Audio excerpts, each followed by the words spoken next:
ବିଜୁ ଜନତା ଦଳ ପକ୍ଷରୁ 19 ନମ୍ବର ୱାର୍ଡରେ ବିଜୁ ଜନତା ଦଳ ପକ୍ଷରୁ କର୍ମୀ ସମ୍ମିଳନୀ।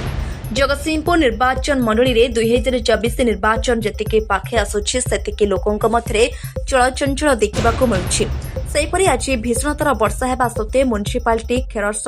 19 ନମ୍ବର ୱାର୍ଡ ନିକଟ ପଡ଼ିଆ ପରିସରରେ ଆଜି ସନ୍ଧ୍ୟାରେ ଅଶ୍ୱିନୀ ଦାସଙ୍କ ନେତୃତ୍ୱ ଓ ପୂର୍ବତନ municipality chairman Madhusudan Sahu, Nikunj sir ଓ ବରିଷ୍ଠ ନେତା ଏବଂ ଯୁବ ନେତାଙ୍କ ତତ୍ତ୍ୱାବଧାନରେ ବିଜୁ ଜନତା ଦଳ ପକ୍ଷରୁ ଏକ ବିରାଟ କର୍ମୀ ସମ୍ମିଳନୀ ଅନୁଷ୍ଠିତ ହୋଇଛି।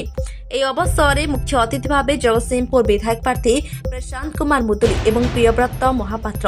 ଓ ଦୀପ୍ତି ଦାସ ଏବଂ ମାନ୍ୟଗଣ୍ୟ ବ୍ୟକ୍ତି ବିଶେଷ ଯୋଗଦେଇ ମାନ୍ୟବର ମୁଖ୍ୟମନ୍ତ୍ରୀ ପ୍ରତ୍ୟେକ ଜନସମାଜ ପାଇଁ କରାଯାଇଥିବା ଜନହିତକର ଯୋଜନା ବିଷୟରେ ବୁଝାଇଥିଲେ ଏବଂ ଆଜି ଯଦି ଓଡ଼ିଶା ବିକାଶ ହୋଇଛି ଓ ମହିଳାମାନେ ସ୍ୱାବଲମ୍ବୀ ହୋଇଛନ୍ତି ଓ ଲୋକମାନଙ୍କ ସ୍ୱାସ୍ଥ୍ୟ ପାଇଁ ନବୀନ କାର୍ଡ ବିଭିନ୍ନ ପ୍ରକାର ସୁବିଧା ଲୋକମାନଙ୍କ ପାଇଁ ହୋଇଛି କେବଳ ମାନ୍ୟବର ମୁଖ୍ୟମନ୍ତ୍ରୀ ନବୀନ ପଟ୍ଟନାୟକଙ୍କ ଯୋଗୁଁ ବୋଲି ସମସ୍ତ ଅତିଥିମାନେ ଗୋଟି ଗୋଟି କରି ବୁଝାଇବା ସହିତ ଷଷ୍ଠ ଥର ପାଇଁ ମୁଖ୍ୟମନ୍ତ୍ରୀ ହେବା ପାଇଁ ମାନ୍ୟବର ନବୀନ ପଟ୍ଟନାୟକଙ୍କ ପାଇଁ ଡକ୍ଟର ରାଜଶ୍ରୀ ମଲ୍ଲିକ ଓ ବିଧାୟକ ପ୍ରାର୍ଥୀ ପ୍ରଶାନ୍ତ କୁମାର ମୁଦୁଲିଙ୍କୁ ଡବଲ ସଂଖ୍ୟାରେ ଭୋଟ ଦେଇ ବିପୁଳ ସଂଖ୍ୟାରେ ଜିତାଇବା ପାଇଁ ଭୋଟ ଭିକ୍ଷା କରିଥିଲେ ଏବଂ କହିଥିଲେ ମାନ୍ୟବର ମୁଖ୍ୟମନ୍ତ୍ରୀ ଜିତିଲେ ଜୁଲାଇ ମାସଠାରୁ ଇଲେକ୍ଟ୍ରିକ୍ ବିଲ୍ ଛାଡ଼ ହେବା ସହିତ ମିଶନ ଶକ୍ତି ମହିଳାମାନଙ୍କ ପାଇଁ ଭତ୍ତା କରାଯିବ ବୋଲି ପ୍ରତିଶ୍ରୁତି ଦେଇଛନ୍ତି। ଏହି କର୍ମୀ ସମ୍ମିଳନୀରେ ହଜାର ହଜାର ସଂଖ୍ୟାରେ ମହିଳା, ଯୁବକ, ବରିଷ୍ଠ ନାଗରିକ ମୁରବୀମାନେ ଯୋଗଦେଇ ଷଷ୍ଠ ଥର ପାଇଁ ଜିତାଇବା ଲକ୍ଷ୍ୟରେ କରତାଳି ହରିବୋଲ ହୁଳହୁଳି ଦେଖିବାକୁ ମିଳିଥିଲା। ଜଗତସିଂହପୁରରୁ ସଂଗ୍ରାମ କିଶୋର ପଟ୍ଟନାୟକ। मुरई माने युवक बंधु माने आज निर्वाचन सभा ये भाषण देवार अभिप्राय ना खाली गोटे दिटा अनुभूतिर कथा कहबी 2019 निर्वाचन कथा काली भली लगुच 5 वर्ष तले मोर नेता मान्यवर मुख्यमंत्री नवीन पट्टनायक जो दिन निर्देश देले ए माटीर अन्यतम योग्य संतान स्वर्गत विष्णु दास जे नेतृत्व नौले तीर्थल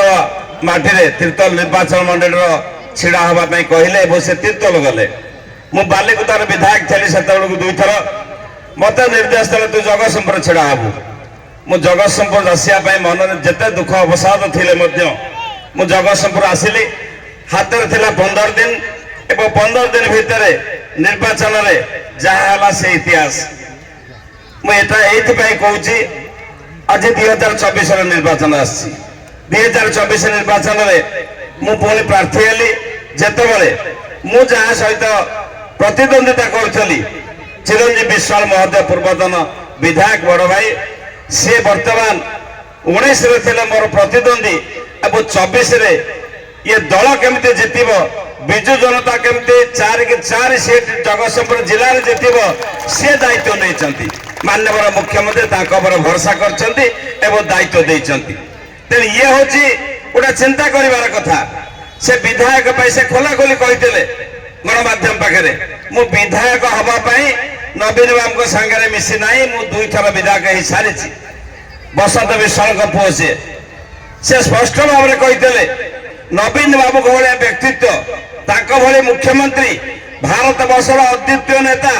तांकर जो विकास चित्र सारा ओडिशार अच्छी से नवीन बाबू सागर काम करने एक नूतन अनुभूति नापी मु विजु जनता दल में मिसी।